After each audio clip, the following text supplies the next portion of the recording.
Now, if you're passing by the corner of Stafford Drive and First Avenue South in Lethbridge, you may notice something's missing. The train caboose that's been there for almost 30 years. Alberta Health Services sold it to a couple from Saskatchewan. Brendan Miller shows us what it takes to move a train caboose in the CTV Lethbridge exclusive. Since 1885, the railway has tied Lethbridge to the rest of Canada. This caboose, number 437083, was built by the Canadian Pacific Railway in 1943.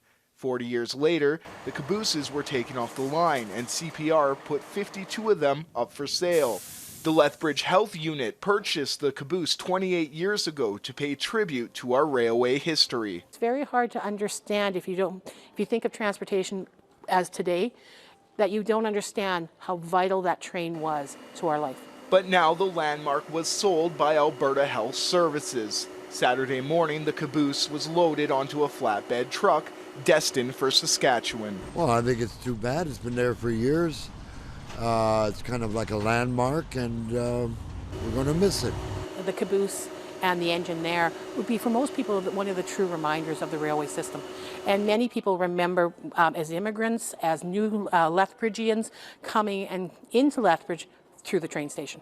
Immigrants like Herman Scholten. I wonder why they take it away. Scholten traveled by rail across Canada after immigrating from Holland with his parents and 12 siblings back in 1949. I remember the first day in Canada that the traffic that sing for about 3-4 days. When prime ministers or governors generals in those days visited Lethbridge, they came in on the train. And when we sent soldiers off to war, they came and left on the train. The caboose, it's been around for a long time, and they took it out of service probably 10, 20 years ago already.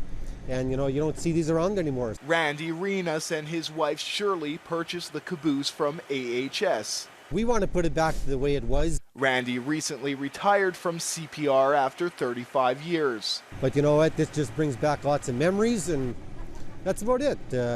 It's interesting. When you go inside, it brings back lots of memories. He plans to restore the caboose on his farm in Yorkton. I wouldn't mind if people want to take a look at it and see some history and come and see it, but I mean, that's not going to be in the near future. I want to get it fixed up and put it back the way it was first. And even though there's restoration plans for the caboose, many are disappointed to see the historic landmark leave.